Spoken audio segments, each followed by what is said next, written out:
tenemos un superpeso, así le dicen, en los 18.80, 18.90, a veces sube a 19, a veces tantito menos. ¿Cómo puede coexistir esto con el superpeso, Macario? Precisamente porque no tenemos dinero. Como no tenemos dinero, no compramos cosas y eso incluye no comprar importaciones. No podemos salir de viaje tanto como antes, no podemos comprar muchas cosas en el exterior porque los mexicanos en general hemos tenido una reducción de nuestro ingreso. El total del valor agregado en México, que es lo que es el Producto Interno Bruto, hoy es menor que el que había en 2018. Pues ya 4 años después, pues ya no alcanza. Como no compramos en el exterior, pero sí vendemos, nos empiezan a sobrar dólares. Los tres sectores que han tenido, digamos, crecimiento importante en los últimos años han sido las manufacturas de exportación, el turismo y las remesas. Y las tres dan dólares. Entonces tenemos muchos dólares y no nos los gastamos, pues entonces los dólares se vuelven baratos. El tener una moneda fuerte no es sinónimo de que la economía esté bien. La moneda puede ser fuerte como resultado de que la economía es muy débil. Y ese es el caso actual. Bueno, pero te voy a hacer una pregunta un poco mañosa. Ya con los años se vuelve uno mañoso, Macario. ¿Esto estaría pasando si tuviéramos una política económica distinta a la que pues implementó el presidente López Obrador? O sea, estábamos condenados por el COVID, por la guerra de Rusia contra Ucrania, en fin, por la situación de China. ¿Esto tenía que pasar? ¿O este gobierno pues no ha tomado las medidas en algún momento contracíclicas, de favorecer la inversión productiva, qué sé yo? Explícanos. Si hubiera otro en lugar de López, ¿estaríamos mejor? Sí, sí, sí, ahí no hay duda. El comportamiento de la economía mexicana depende mucho más de lo que ha decidido el gobierno que de cualquier otra cosa.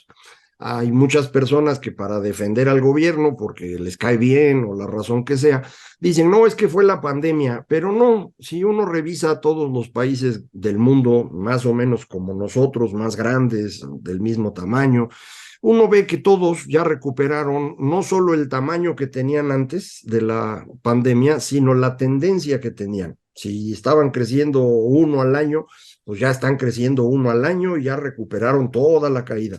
Nosotros no, nosotros empezamos a caer antes de la pandemia. El origen de esto es muy claro, la decisión de cancelar la construcción del aeropuerto. Esto redujo la inversión en sí mismo por la inversión del aeropuerto, ya no se hizo, pero también porque muchos inversionistas se quedaron preocupados y ya no quisieron arriesgarse. Claro. Luego se sumó esta idea de fortalecer a Comisión Federal y a Pemex a costa de las empresas privadas, menos inversión. Cuando llega la pandemia en México no se hace ningún programa de rescate o como tú decías, políticas contracíclicas, nada de eso. Y entonces, pues no nos hemos recuperado. Caímos, regresamos más o menos a donde estábamos antes de la pandemia y de ahí no nos podemos mover porque no hay una política económica para eso, no hay más inversión, no hay incentivos para que las empresas actúen y entonces pues, estamos ahí atorados y no podemos crecer. Y fíjate, Macario, y son datos que seguramente tú manejas mucho mejor que yo.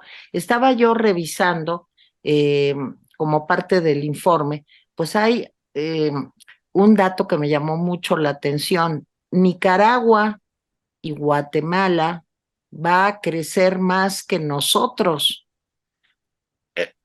O sea, el, la dimensión de la economía mexicana, pues no se puede comparar a la de Nicaragua o a la de Guatemala. Y si quieres, por aquí estaba yo buscándolo, pero ahorita te lo doy exactamente, seguramente tú lo conoces, que Nicaragua va a crecer más Nicaragua que nosotros, el 13%, si no recuerdo mal, y Guatemala el triple. Puede ¿Y ser, qué porque pasa? son países muy pequeños, dependen Sí. mucho de remesas. Entonces no conviene para nosotros compararnos. Nuestra comparación importante en América Latina sería Brasil, es el único país más o menos parecido a nosotros. México representa la mitad de las exportaciones de América Latina, representamos la mitad del turismo de América Latina, o sea, somos un país inmenso comparado con América Latina. Claro. El único grande que es como nosotros en términos de Producto Interno Bruto es Brasil. Los demás son chiquititos. Entonces, no conviene la comparación, pero ojo, Pero acuérdate, es horrible, de todos pues modos. sí, pero pues, por ejemplo, si uno ve los comportamientos de los estados de la República, Tabasco ha sido un estado de crecimiento espectacular. Es tan chiquito que a la hora de construir ahí Dos Bocas, pues el PIB se duplica prácticamente. Entonces, otra vez, son muy chicos, no conviene comparar, pero si uno lo ve en la perspectiva general, como tú decías, Sí. México sí es uno de los países de peor comportamiento económico, a lo que se suma, pues el que fuimos uno de los peores en materia de mortalidad en COVID. Entonces, bueno, en el conjunto la situación es mala y el responsable es exclusivamente el gobierno. Fíjate que veía yo, por ejemplo, que países como Japón invirtieron en apoyo social durante la pandemia. El dato es escalofriante, casi el 20% de su Producto Interno Bruto. Bélgica, el 19%. O sea, para las personas que nos oyen, de todo lo que crecieron esas economías, el 20% se destinó a apoyar a las pequeñas empresas, a las microempresas, a las empresas medianas, pues para que no se detuviera la economía. Y aquí en México es el país en donde menos se apoyó. Esto, tú hablabas del aeropuerto de Texcoco cancelado, pésimo. Y luego el COVID, Macario, y esta situación de falta de apoyo, pues a los micro y pequeños empresarios. ¿A dónde vamos, Macario? ¿Cómo se llama tu libro? A ver, cuéntanos. Bueno, efectivamente, durante el periodo del confinamiento, los países prácticamente todos estuvieron apoyando a su gente, ya fuera dinero directo a las familias o a las empresas o el apoyo para reducir las rentas o financiar el pago de electricidad y gas. Y son cantidades como las que tú comentabas. Estados Unidos en 3 momentos distintos suma más del 30% del PIB de Estados Unidos, que es una cosa Órale. inmensa. Nosotros no hicimos nada, ¿eh? El único programa que hay es uno que financió el Banco Mundial, que fueron préstamos de 20,000 pesos a la palabra, de los cuales no sabemos cuánto realmente se utilizó para sobrevivir las empresas y cuánto se habrán robado, porque como es a la palabra no hay nada de registro.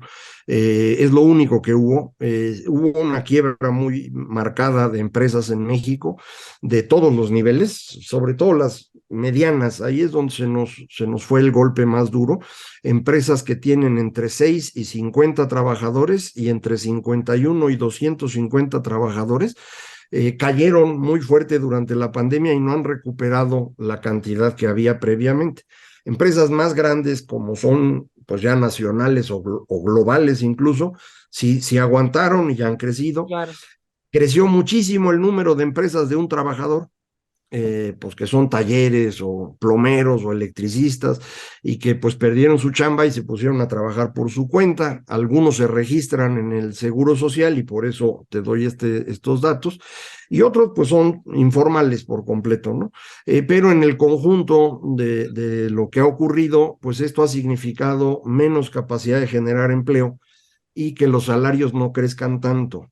A pesar, por ejemplo, del aumento al salario mínimo, que ha sido grandísimo, el salario promedio de los trabajadores en México no ha crecido mucho. Creció más durante el sexenio de Fox de lo que ha crecido ahorita.